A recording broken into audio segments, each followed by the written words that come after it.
உண்மையில் ஏதாவது ஒரு குருசாமியாவது இன்றைக்கு பூஜை வீட்டில் வச்சு அவர்கள் நல்லா இருக்கணும்னு நினைக்கிறாங்க.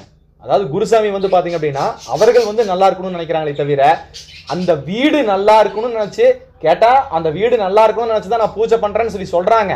அதெல்லாம் ஓகே தான்.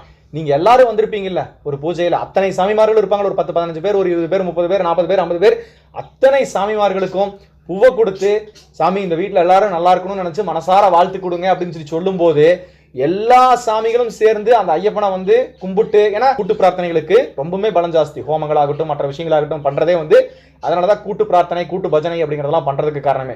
அப்படி இருக்கிற பட்சத்துல எல்லோருமே சேர்ந்து அந்த ஒரு குடும்பத்திற்காக வேண்டும் போது, ஒரு குடும்பம் வந்து ஒரு ஏழ்மையா இருக்கு, அந்த குடும்பத்திற்காக உள்ள ஒரு நோய்வாய்ப்பட்டு இருக்கு, இல்ல வேற ஒரு சூழ்நிலையினால அவங்க மாலை போட்டிருக்காங்க அப்படிங்கும் போது அவர்களுடைய குறையை நிவர்த்தி செய்யும் போது எல்லோருமே சேர்ந்து வேண்டிட்டு அந்த பூவை போட்டீங்க அப்படின்னா அந்த வீடு எவ்வளவு ஒரு சுபிக்ஷமா இருக்கும். அதனுடைய பங்கு யாருக்கு?